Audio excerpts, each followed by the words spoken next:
The COVID-19 pandemic continues to be a hot topic of conversation. And the topic of conversation really stretches into different sectors and facets of our society. So 24 hours ago, we would have had an attorney at law, Renuka Rambajan, walk us through what happened this week with a number of roadblocks and the police commissioner confirming that these roadblocks will continue because we are trying to deter people who are non-essential and should not be on the road from being on the roads. But it is, as we have heard over the last 24 hours, a supposed infringement on the rights of Trinbagonians, at least legally. But when we talk moral and ethics, one former trade minister from the United National Congress, rather from the People's Partnership, believes that we really ought to adhere to the moral standings, to the ethical standings and the principles that should be guiding us during this COVID-19 pandemic. I want to welcome to the show former Trade Minister Vasant Bharath. Mr. Bharath, good morning to you. Thank you very much for joining us. Hi, good morning, Ryan. Thank you for having me. I appreciate it. A real pleasure on my behalf.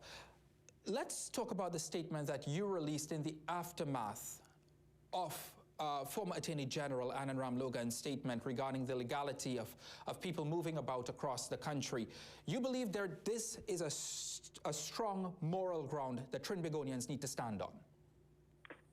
Yes, I do. And I think that most people know, certainly now, that, the police has no legal authority either to stop you from leaving home or to send you back home. And that's never been the position of the government as far as I'm aware. The reality, of course, is that there are many countries across the world, Ryan, New Zealand, Canada, the United Kingdom, the United States, India, Singapore, Germany, who've instituted a stay-at-home policy simply because the established and successful protocols for dealing with COVID-19 has been certain hygiene practices, washing your hands, social distancing, and most of all, staying at home. The reality is that in most countries, people observe the instructions and they understand very clearly that life life is at risk. They're not risking just their own lives, but they're risking the lives of many others if and when they come in contact with them. And so therefore, governments feel clearly that the only way that we can manage or countries can manage the COVID-19 is to get as many non-essential people staying at home as is physically possible. Now, in Trinidad and Tobago, our culture is such that we will flout the law deliberately. So the gentleman who, under whose instructions Mr. Ramlogan took action, basically was going to see his girlfriend on 3 occasions, or one occasion is going to see his father, and the other 2 occasions going to see his girlfriend. Now, I don't think in any country that can be seen as an essential need to leave the home and cause harm to others who he may come in contact with. Now, the reality is, where does the frivolity end? In terms of people wanting to leave home, and so therefore, as a direct result, putting others in harm's way. Now, we have an opportunity here in Trinidad, Ryan, to set an example to the rest of the world in terms of how we have handled this matter. And I think most people will agree the reality of having only lost 8 of our citizens as a direct result of this COVID-19, and the fact that we've been able to limit thus far the number of infections down to 115 positives shows that Trinidad and Tobago is doing something right. And the possibilities for us recovering from this, remember that the longer we stay in containment mode, the longer the containment measures are in place, of course, the steeper the recession curve. So we want to be in a position where we can get over this as quickly as possible so we can get on with putting the economy back in order. Because, of course, we also know that there are a lot of people who need to get out because they have no form of income. There are many people in the informal economy, for example, who would not fall under the ambit of getting money from government, the $1,500 that government is giving through the NIS and the BIR. So we are very well aware that there are many, many people who would be suffering financially and economically because of these measures, and the quicker we can get over them by observing what the instructions are from the government, the better it is for everyone concerned. Was this a little bit of an irresponsible statement to release? I'm sorry? Was this irresponsible on the part of the former Attorney General? I'm sorry, Ryan, I didn't get that. Was this an irresponsible way of relating the message? No, I don't think it's irresponsible. I mean, Alan was basically stating the law. But the reality is in Trinidad and Tobago, people will utilize that opinion, particularly coming from someone as astute as Alan Ramlogan, and someone who clearly, has taken the government to task in the past and won many cases and so on. People will use that as some kind of an encouragement in Trinidad and Tobago to go out there and tell police officers that they have no right to stop them and to send them back home. So I don't think it's an irresponsible statement, but I think that it needs to be taken in context of the realities of what we're facing with COVID-19 and how we have seen many other countries deal with it. In fact, only a couple of days ago, on Monday of this week, the Director General of the WHO stated that the worst is yet to come, and that many people still don't understand the virus that has killed, I think, maybe close to over 170,000 people by now and infected 2.5 million people across the world. These are not things to be sneezed at. We need to be seeing what's working across the world, what hasn't worked, and we need to fashion our statements and we need to fashion what we do based on what is working elsewhere, because nothing can be more important than life and limb. And we need to be able to be alive to get past the hump, to be in a position to have a normal or fairly normal life beyond COVID-19. All right, I want to get you, as you're a former food production minister, land and marine affairs as well. Yes. There is a hike this morning in food prices and goods and services across Trinidad and Tobago. What have you made of this hike, and has government done enough to keep these concerns, to keep this rise in food costs to a minimum? There are two issues there, Ryan. The first is food security, which clearly it's obvious that we don't have food security in Trinidad and Tobago, and that was my major disappointment with the establishment of the committee. That I don't think that there was enough emphasis on agriculture and food security within the expertise of the committee, and I've mentioned that publicly, that I feel that we need, if this really is a golden opportunity for us to look at our food security in Trinidad and Tobago. And I'm not talking here about food or agriculture as a business at this point in time. I am talking about it purely from the perspective of food security, because what we're seeing across the globe is what was happening prior to COVID-19 has now been accelerated. So what you're seeing is a lot of protectionist measures where countries are now keeping food for themselves and they're no longer exporting it outside of their borders. And rightly so, of course, because their first priority must be their own citizens. The second issue that we are seeing is that there are breaks in the supply chain. So food comes to Trinidad and Tobago, and as you would know, and many people would know, if you went to the grocery, 80% of the food on the shelves in the grocery are imported from other countries outside of Trinidad and Tobago. What that does is it puts us at tremendous risk in times like COVID-19, and it would be the case and would have been the case, for example, in 2008 for the financial crisis and so on. Whenever there's a possible break in the supply chain, because there's disruption in terms of getting food to Trinidad and Tobago, we're going to be in this position. And just before I came on, I heard you in the introduction talking about supermarkets and prices going up. Well, in many instances, it really is not the fault of the supermarket, because when we go to the supermarket and we purchase product X, we do so not really thinking or not really caring about where this food item has come from and what was the process to bring it to Trinidad and Tobago. So we go and we buy, so we know that we buy product X from Massey stores or from True Value, for example. We put it in our food basket, we bring it home, we cook it and eat it.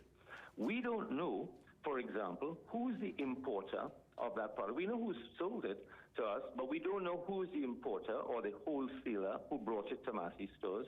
We don't know who the shipper was that brought it to Trinidad and Tobago. We don't know who the transportation agency was that took it from the manufacturer to the port to bring it to Trinidad and Tobago. We don't know who the manufacturer of the goods are. We don't know who created the raw materials or the raw material inputs that went into the manufacture of that product. So we're oblivious in Trinidad and Tobago to all those things, and rightly so, under normal circumstances. But if one of those items in the chain breaks, then we suffer in Trinidad and Tobago. And so therefore it's very important and critical that now that we have seen and we've understood and we have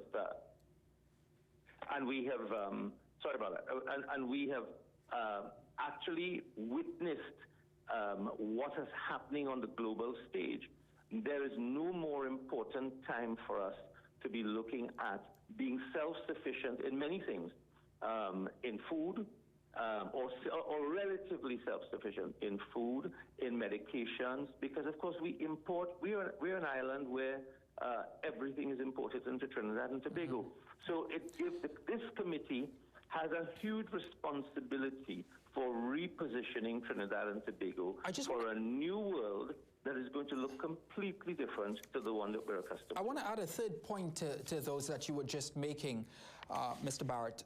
The food import bill itself cannot be overlooked in this time. We spend hundreds of millions of dollars each year on the food import bill. This is, as you said, a chance for us to revisit the way we also import food. Well, in an instance where we are very short on foreign exchange, Ryan, we know that we are importing in the vicinity of $6 billion a year in food items coming in from different parts of the world, many items we can import substitute. So let me give you a good example. When I was Minister of Agriculture, we had negotiated with KFC to sell sweet potato fries as a substitute for potato fries in 7 of their stores. And then it would roll out because we felt that we needed to influence the tastes of young children who would influence their parents at home to change consumption patterns as far as food was concerned. And that went very well for about a year. And then, of course, things fell apart because I was no longer Minister of Food Production. There was a change, and then, of course, change of government. But the reality is we need to start changing our consumption patterns in Trinidad and Tobago. Try and understand, and this is where diversification also comes in, and it needs to be linked, and I'm hopeful. And I have to be honest, and I'm grateful for the fact that many people on the committee, the Recovery Committee, has already reached out to me in the areas of agriculture, in the areas of ease of doing business, in the areas of finance and the economy, and I'm grateful for that. And that tells me that the committee is reaching out, not just to me, but they're reaching out to a wider circle of people who they believe may have the expertise and experience to add to what they're doing, and I'm very grateful for that. But the reality is that we are, as you rightly say, importing about $6 billion worth of food items every year, and at a time when we are going to be extremely short of foreign exchange for other items, and we know already based on the price of oil and gas that we're seeing on the world market, even if we get over COVID-19 very safely and sound, the economy is going to be in tatters. Because oil prices and gas prices, I think WTI closed yesterday at maybe $16 or approximately, and Brent at $21. So we are in a major hole, considering the Minister of Finance, of course, as we know, pegged oil originally at $60 and then reduced it to 40. So we are in a major financial and economic hole, and so therefore we've got to find ways to ensure that things are not going to be the same as it was prior to COVID-19 taking place. The stimulus packages that the government has rolled out, Are those stimulus packages enough to keep Trinidad and Tobago running during this COVID-19 pandemic, especially in the uncertain times that we live in? The short answer, Ryan, is no.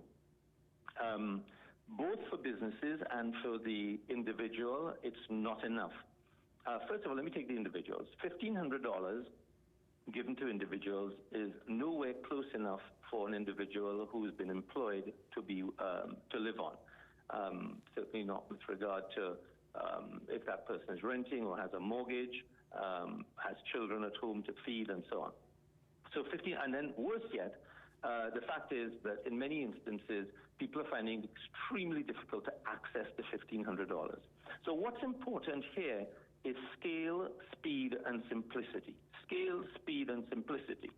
Because all of the good work that the government is doing on the medical front is going to be eroded if people are not able to get the benefits that the government has promised. And that is the reality that people on the ground are facing. And that is also what's causing a number of people to want to leave home, because at the end of the day, many people, first of all, have to go to police stations and other places to get forms to fill in, and or they have to go out and look for work because they fall in what's called the informal economy, where they're not registered with the NIS or the BIR, and they never have been, and they've always worked informally, and so therefore they need to continue to work informally because they're not going to be in a position to get any relief from the government. Two things need to happen. One, the speed at which those who are employed, they need to get money in their hands far more quickly than they are. And the way to do it is to give it to the employers, because the employers already have a formalized system of PAYE in which they have paid their employees over the years. So pay the employers and let the employers deal with payment to their staff, their existing staff, number one. Number two, $1,500 is not enough. People need more money than $1,500. Number three, we have not seen any real major effort to assist small and medium-sized businesses to any great extent. Yes, there's been a few loan deferrals and so on, but it's not enough. What we need is a big bazooka. We need, for example, Rishi Sunak yesterday in the United Kingdom launched a guarantee scheme, a 100% guarantee scheme for all small and medium-sized and micro enterprises, 100% guarantee. Okay, or certainly it's on the table for consideration. We've done nothing like that. We still continue to charge what I call exorbitant rates of interest at 7 and 8 and 9%. I think that mortgages, which constitutes the largest loan a consumer will ever take, a householder or consumer, the largest loan a consumer will take in his or her lifetime is a mortgage. The cheapest mortgage in Trinidad and Tobago runs at 6 or 7%, the cheapest.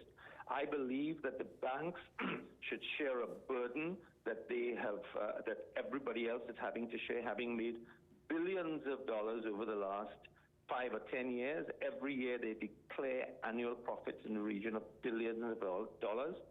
They have the opportunity now, and there should be some moral suasion used by government to ensure that the rates of interest that are charged on loans and on mortgages are reduced significantly, at least by half. What that then does, Ryan, is that if my mortgage is $5,000 a month and it's been reduced in half, which means that I have $2,500 more available to me to spend on consumption. And so therefore, the important thing out of all of this, Ryan, as far as the economy is concerned, is that we need to get money, more money, circulating in the economy. We need to have more people having money in their pockets to spend. We need to have businesses not being shy and timid, but making sure that they are not risk averse, or they're taking their capital and sending it abroad at the first opportunity they have. We need to have cash circulating in the economy. And I want to also make a point that I've criticized government on in the past, but I want to say that as far as I am concerned, in this particular instance, areas or ratios like debt to GDP is irrelevant. I don't mind if debt to GDP goes up to 75 or 80 or 85%. We will deal with it subsequently. But we have to make sure, first of all, we save lives, and secondly, we are in a position to save businesses, prevent bankruptcies, both personal and corporate bankruptcy, by ensuring that people have money to keep spending, even if they're not working. And we also have to make sure that we increase public investment and healthcare spending. Those are the things that we need to do. Money needs to come into the system. It's loosely called helicopter money. Meaning that a lot of money is scattered in the economy at a point in time where we need to ensure that people are not desperately looking for funds to either eat or to make sure that their businesses stay I think that was one of the concerns in dipping into the Heritage and Stabilization Fund, how that money will be properly utilized. Mr. Vasant Bharath, thank you very much for joining us this morning. I really appreciate it. Always my pleasure, Ryan. Thank you again for having me. Thank you very much. Former Minister of Trade, Vasant Bharath, joining us this morning on the heels of news of several COVID-related news, including but not limited to the traffic road restrictions. We're going to take a quick break here on the Morning Brew. When we come back, we'll tell you how you can stay in touch with us.